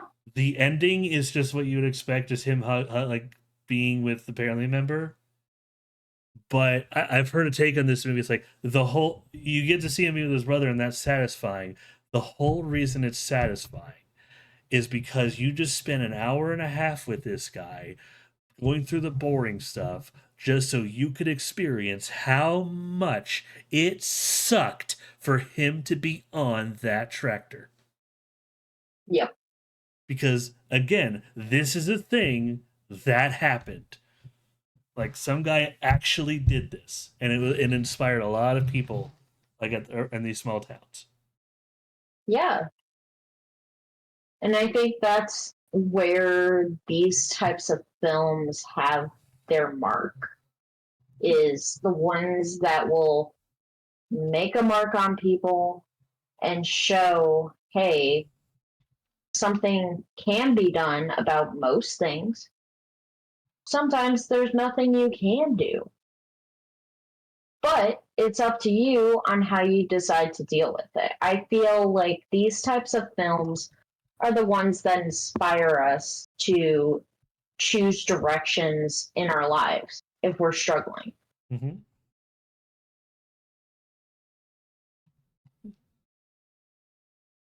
Yeah, So, can I include one of my favorite films? absolutely. Okay. So, in terms of inspiring people, my I want to say this is probably one of my top favorites. One that I saw when I was a kid, and I decided that's how I want to live. I want to live like that character did, because what they do with their life, with all of the struggles and challenges that they've dealt with, it inspires me to do better and to be that person. And that is Soul Surfer. Soul Surfer is just so inspiring to me, because of the ways in which the characters develop over time. Obviously, yes, it is still a movie, so we don't know what happened in between the scenes that we are seeing. But one of my favorite lines from that movie that I say in real life because of that film is, I don't need easy, I just need possible. And the way that they show the development over this little girl who was on track to be a pro surfer, who was about to go to regionals and then gets her arm bitten off by a shark while she's surfing with her family. And she goes through all these challenges mentally, physically, of what she needs to do in order to get back to what her dream is. And I think it's just such a great message, not only for kids, but also us as adults, because everybody goes through challenges. Mm-hmm. But that film, the scenes that they show, the the way that they show the scenery and the islands and everything, it's just so beautiful. But then in the darker parts of the movie, you can see the scenes change. And I think that's what really brings that movie to life.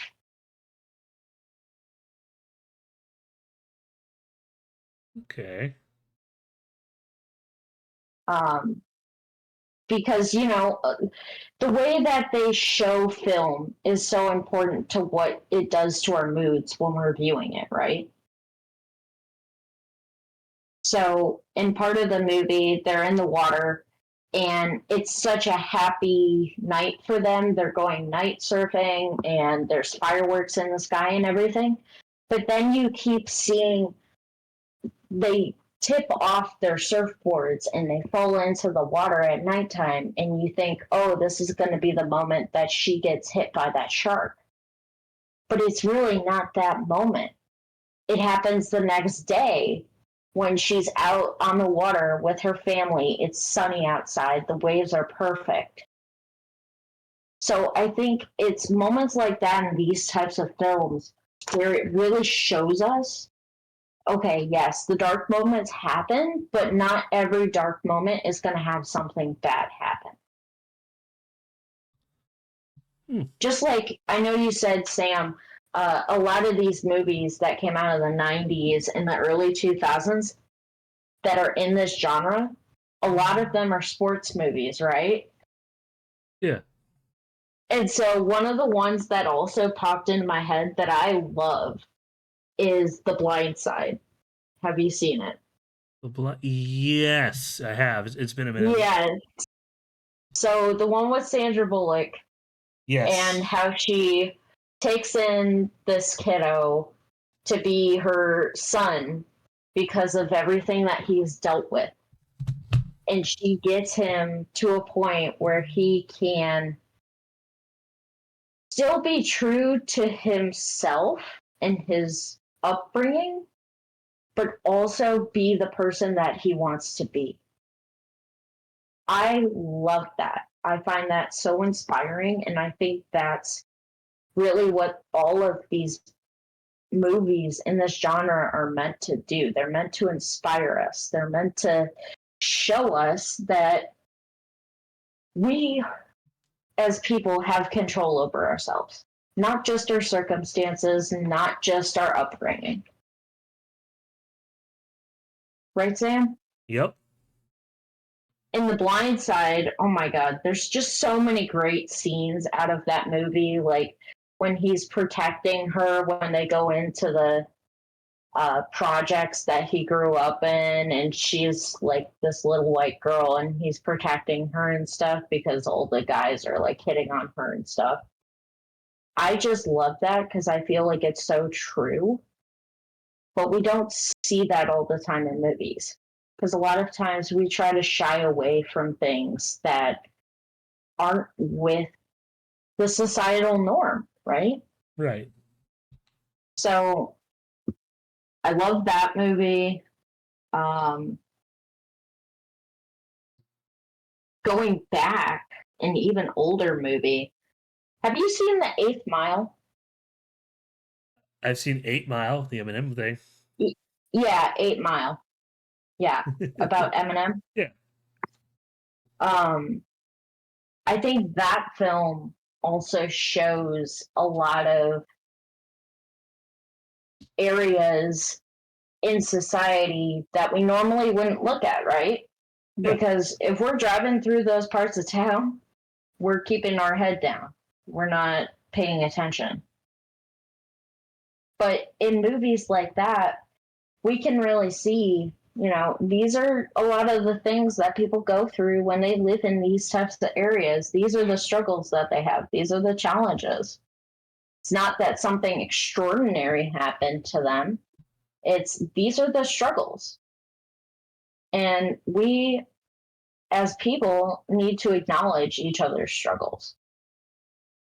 Um, I also loved that film just because of the music that came out of it. I think it was amazing. Um,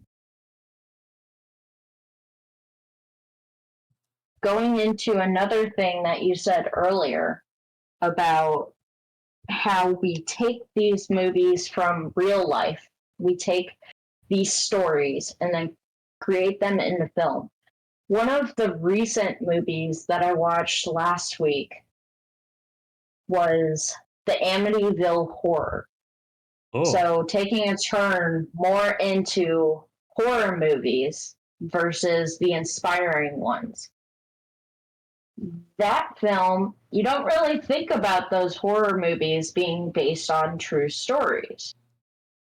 But it is being true to itself because in Amityville Horror, that entire story, because right before I watched the movie, I actually watched a documentary on what actually happened.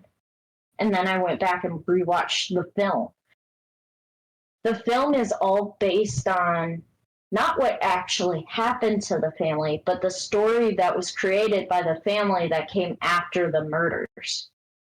Because they did it with the lawyer that they had because they wanted to gain money. And that's something that you don't see in the film, but you see the way that the original book was written based on what this family was saying happened at the time. And this changed American history. That house, the Amityville Horror House, is still one of the most prominent houses in all of the country because people try to track it down because of what they think happened there. And yes, there was atrocities that happened in that house, but not the things that we saw on film. That came from somebody's imagination based on what they had heard happen in that house. And I think that's amazing that we can pull those things out of our subconscious and our conscious brains and create them and put them into a film that is going to show things that horrify kids to this day, even adults to this day. When you think about slime coming out of the wall and you think of people levitating off their beds, that freaks people out, right? mm-hmm. Even though it was true based on the story that was given, it was still so interesting to see put into a film format. Any words on that, Sam? I kind of just took over. No, no. Like I was honestly surviving. I'm still thinking about the blind side, like looking up stuff for it. I, I I love that think film. no, I think you hit the nail on the head. Honestly, And then there's honestly so many more. Like I had historical ones on here, like the Schindler's List. Schindler's List. That film still makes me cry to this day. Have you ever seen it? Don't hate me, but no. Okay, so that one's more of a historical true story about a Jewish violinist that was taken during the Holocaust and was put in the internment camps. And that movie, I believe, if I'm remembering correctly, I believe it's in black and white. Um, but the main thing is, it's not just what the characters say in that film, it's the actual music that came out of that film. It was written by the violinist that was in that internment camp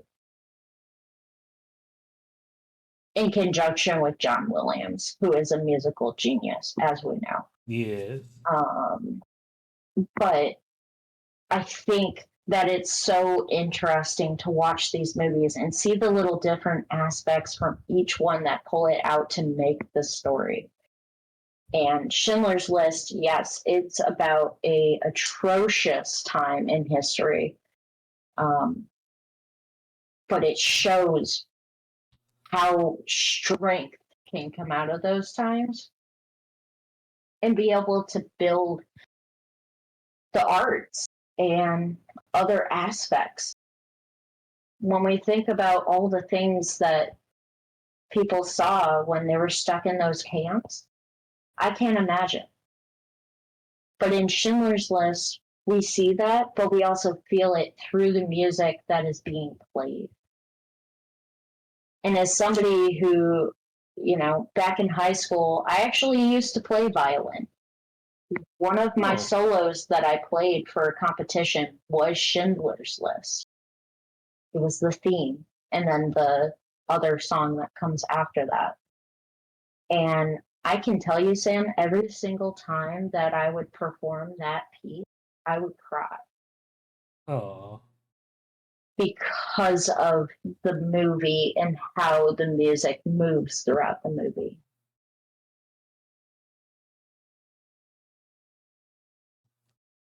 Hmm. So what you're saying is we should watch Schindler's List. Oh God, no, I can't watch that right now. Are you kidding me? I would die. No, I won't. I won't subject you to that. We could watch Troll. No, I can't. Okay, that's fine. But Yeah. like into more recent films past that though, we have the ones that came out in the past couple of years, like Hidden Figures and The Help. I'm sure you've seen those, haven't you, Sam? I have seen Hidden Figures. I very much liked Hidden Figures.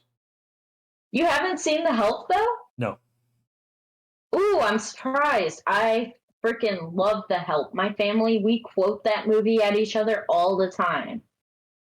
There's a very particular scene out of that movie, Sam, where and I can spoil it because it's such an old film. Is that fine? Yeah, that's fine. Okay. Well, the one of the housemaids, she decides to make a pie for her boss that she doesn't like, that has made her very upset because of the things that she does. And Okay. so, as a way to make it up to her boss one day for going off on her, she makes her a pie. Well, they start getting into an argument when she's getting ready to eat the pie. And then the housemaid yells at the boss, "Eat my shit." And then the boss says, "Have you lost your damn mind?" And she's like, "No, but you're about to." And then she looks down as she's eating this pie. It's a chocolate pie. And so it's Oh, essentially a shit pie. I see. And I love that scene. That scene is freaking great. There's so many great one-liners that came out of that film, but I think it's also such a great way to acknowledge the hard parts in our history of how we have moved forward, but also reverted backwards. Yeah, it's okay to talk about like the harsh stuff in the past, just because just remember that's not who we are anymore, right? Yeah, and that we're trying not to go back to those ways, right? Um, but I feel like the help was so well done, and so was Hidden Figures. And I love the actress, Octavia Spencer. She is wonderful in pretty much every role that she does. I love her.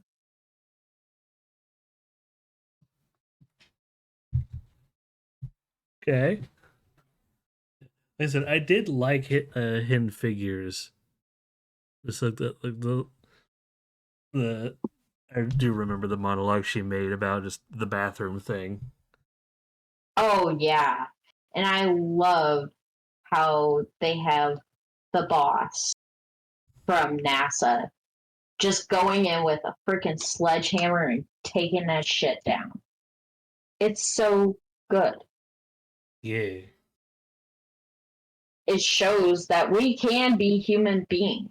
It doesn't matter who we are, what we do, we're all human. yeah. Well, basically, when you have a movie that's based off of a true story, sometimes it's going to be uncomfortable. Sometimes it's going to be boring. Sometimes it's not going to be big or grandiose because it's a reminder that Uh life huh. isn't always a big fantastic adventure, and we need to learn to appreciate. Exactly. Yeah, it keep us grounded. Exactly. And Sam, I have one that you probably have never even heard of. Okay, But since you brought up Superman and Fantastic Four, this one kind of goes with that a little bit. the true story of Batman. I don't know. No, no. This is called Professor Marston and the Wonder Women. What? Okay. It's on Hulu. It's a true story. Professor Marston is the psychologist that created the lie detector. Him and his wife created the lie detector, mostly his wife, but Oh, not this much credit guy. was given to her. Okay. And so they are working at a university, and one of their students decides to help them. And when the student starts coming into their work, both Professor Marston and his wife end up falling in love with her. And so they start going into a polyamorous relationship together in secret. And out of that comes Professor Marston's idea to create the comic of Wonder Woman Yep, because of the women in his life. because he's a kinky little dude. Okay, there actually is a scene in that film that explains a lot about Wonder Woman and how he decided what she was going to do throughout the comics, which Yeah, I thought was super interesting. yeah. Oh, Um, but I feel like that one, I've actually watched that one a couple of times just because it's so well versed and it's so well portrayed. It's not all about the polyamory, it's not all about how he's a sicko and a, whatever. Um, it's more about the relationship that forms and how that engages them to do their best and be the best that they can be. of course. So I really enjoyed that film. I definitely think that you should give it a watch if you're ever interested. Maybe I will. I'd watch it with you if you want. Maybe you can get. I have Hulu. We'll do that later. But yes, I Yeah, think that'll be a good point to get to the closing thoughts here. but We've then all kind of gabbed on about some of our favorite based on true stories, what it means to us, and I do want before we get to the wheel, want to thank you for joining me, especially because it was very last minute. thank you for having me, Sam. Sorry I couldn't really contribute at the beginning, but I No, came no, in towards the end. that's fine. Like that's fine by me. I guess now we'll bring it to the final segment of the show, the almighty wheel. Ignore the verbo ad, but Interesting what it's going to do to us this time. all right. So, for those who don't know, at the end of every podcast, I like to spin a wheel to determine the topic for the next one. This time, the options are anthology horror movies, Adam Sandler comedies, classic Universal monsters, found footage, hand drawn Disney films. Oh, I have found footage on here twice. What? Ooh. Hold on a second. I deleted the wrong one when I was editing it. Hold on a second. Uh what did I have on there? Oh, that's right. I added this as a joke. Novelty theater merch. Yeah, novelty field theater merch. It was a fun little suggestion if I have an episode, not so much about movies, but about the rise of just very specific, hyper strange theater merchandise. And maybe. But yeah, throwing that on the wheel. And then finally, because it's summer, Jaws. Love Jaws. Yes. And of course, the guest Yeah. decides, where if it lands on the guest decides, you get to choose any of those seven that you get full complete reign. Awesome. All right. Without further ado, let us spin the wheel. See what it does.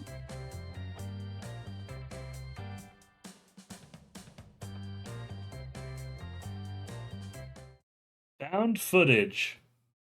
Yep. It almost went to guest decides. Would you have picked found footage? Honestly, I might have. All I right. definitely might have.